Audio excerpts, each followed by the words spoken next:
Hey everyone, Sarah Strackhouse here with Real News Communications Network. I'm here with Elizabeth Richardson with the Johnson Medical Associates. How are you? Good, thank you. Yeah, of course. Yeah. So today we're talking about something I think we all experience differently, stress. Yes, stress. Stress, we experience it differently just depending on how much is in your life.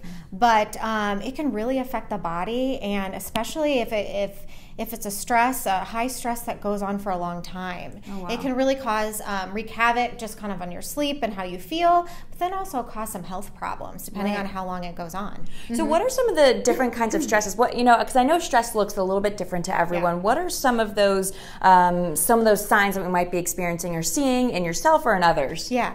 So the stress, there's an emotional stress. Actually, exercising way too much can be harmful, and you can produce high cortisol levels, and that can be stressful. And so when people, stress is actually meant for us to, like if we were in the wild and we're being chased by a predator, our bodies are really made just to have an immediate stress response. It protects the main organs. It increases your heart rate, your blood pressure to sustain your ability to get away from a predator, and then it to calm back down. The emotional or work or just different types of stress like that people encounter, what happens is the changes in the body stay elevated, and they continue to be elevated, and then it starts breaking down and it's hard on your body. And so you'll see problems with sleep, energy, you'll have weight gain, it will disrupt your other hormones, like your female or male hormones, your thyroid hormone. It can cause mental fog. It can cause increased anxiety, depression. There are a lot of things that it does to your body. Really, I know. It's kind of weird when anytime that I realize that I'm stressed, I get a cold sore, and I don't know. It's just always been, and then I have to slow myself down. And like I said, everyone experiences differently. I imagine. What are some of the ways that we can take a step back and either calm down or figure out kind of what's going on in our bodies? Yeah. Well, before that, you kind of mentioned how stress affects you, and I just wanted to say that it also affects the immune system. So when you're talking about your effects of stress, if it has a bad effect on the immune system, you get sick more often. And a virus that lives in your body that might cause a cold sore or something else, it's going to come out when you're stressed out because your immune system's not there to protect you as well. Oh, wow.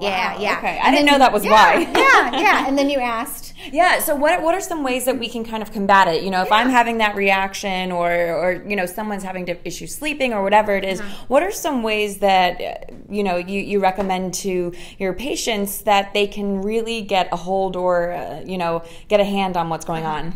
Well, addressing the chemistry, that the cortisol that gets produced with stress, whether it elevates your cortisol and that's causing your body problems, or your adrenal glands, which actually produce cortisol.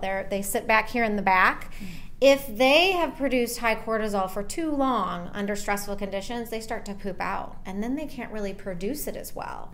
And so identifying what point your body is at in the stress, if it's a high cortisol producer, if it's a low cortisol producer, or if it's like opposite. You're producing very little cortisol when you wake up in the morning, so it's hard to get out of bed, or too much at night or in the middle of the night, and it's affecting your sleep. So there's saliva testing, there's blood tests that can see where your cortisol levels are.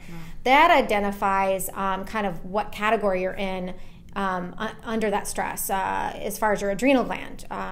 And then you can actually take vitamins and supplements to support the adrenal gland to kind of correct that. But the most important thing is, that can really help you immediately, but then the most important thing is to identify how do we work on the stress? Right. Because, so you kind of have to talk to your doctor, or some people will see a counselor or a psychologist, or maybe it's just a close friend or family member that you can sit down and say, you know what, I think my body's under stress. And maybe kind of brainstorm, think about all the different ways and go through how you can make that better. Some people have to make life changes, because of it. Other people, they realize they love their job, but it's just stressful, and they might exercise every morning. They may meditate in the morning during the day. They watch and make sure they're eating to support their body, that they're getting the right amount of sleep and enough sleep, and that does support your body while you're in the stress. So are there any kind of common, we actually have a comment here. Hold on one second. I got to walk around a little bit and I'll read it out to you so that people can see. I feel like being stressed makes me unable to sleep, and lack of sleep adds to my stress. How do I break the cycle is the question. Yeah. It's a great question. Very common, because if you're stressed and then you don't sleep, so what happens is when you're stressed and those excitable hormones, especially cortisol, are produced, your body thinks it's during the day, not night. So it doesn't go to sleep. You have a trouble falling asleep, or even have restful sleep. So you might fall asleep, but you're waking up multiple times, or you feel like you slept, but you didn't feel like you really slept. Right. You didn't get that deep, good sleep. So identifying if that's what's going on, and then what happens is then when it develops a pattern, and your body just thinks that it's supposed to be stressed every night, and it's supposed to have high cortisol every night, then you start getting stressed out that you can't sleep. So then that happens. It kind of perpetuates. Yeah, it's a vicious cycle. So you can do hormone testing, stress hormone testing, in the evening or before bed to find out. Usually we do that with saliva tests to find out if the cortisol is too high. Is it your mind that's stressed that's keeping you from sleeping, but is it the hormone? And then you can take supplements to keep that down to help you go to sleep.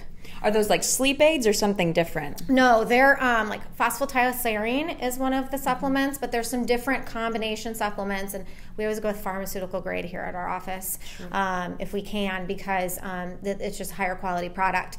And it either supports the adrenal gland so it doesn't produce too much cortisol, or it actually it encourages it to only produce it to a certain level. So it never shuts your adrenal gland down. You wouldn't be able to live if that happened. But it supports it so those cortisol levels come down, you're able to fall asleep, and then hopefully you get into a better habit. And maybe you then start to do things like meditate before bed. And you may not have to take the supplement forever, but it allows you to get that sleep cycle reestablished. Absolutely. Yeah. What are some major questions that you frequently get when it comes to stress or that high anxiety? Well, the sleep is very common.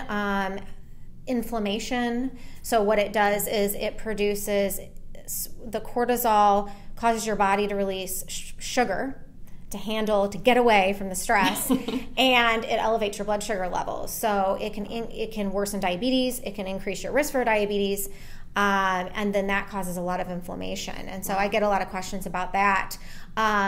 Also, what we were talking about before, what you can do for it. And there's a lot of books out there.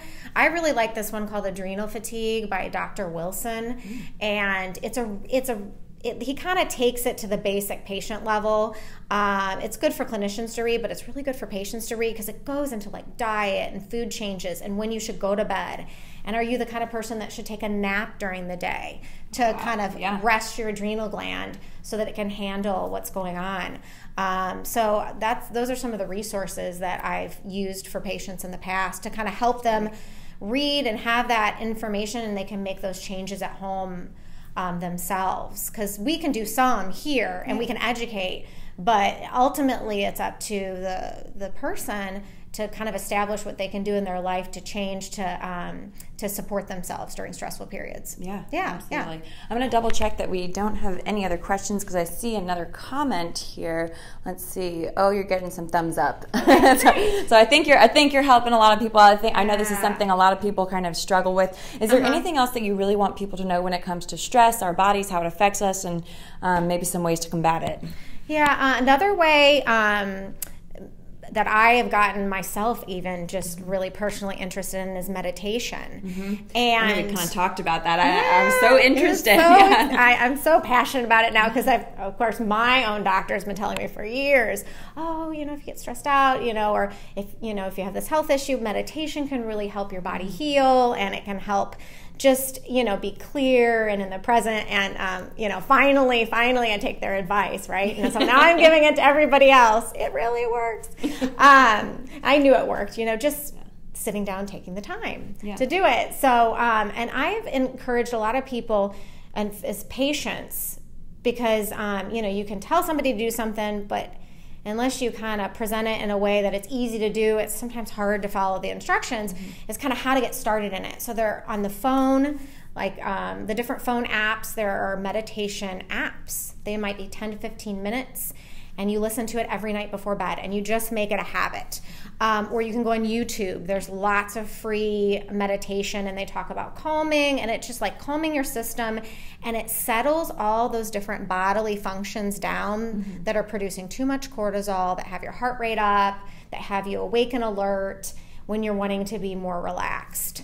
And the more you practice that, your body gets used to that state, and you find that you're able to handle stressful events without getting so stressed. That's interesting. Also, a lot of people don't realize they're carrying on. Maybe they had a stressful event 2 days ago, but 2 days later, it's still running in their head. You know, you're thinking about it, the memory comes up, or whatever. The mindfulness and the meditation kind of helps your mind clear that, and you can just focus on what you're really supposed to be focused on and what you're doing in the moment. Your daily life. And that and so that's just kind of another thing too, that sometimes you're not just in the stressful moment, but you're thinking about the stressful moment from a couple days ago, and that can actually be harmful to you.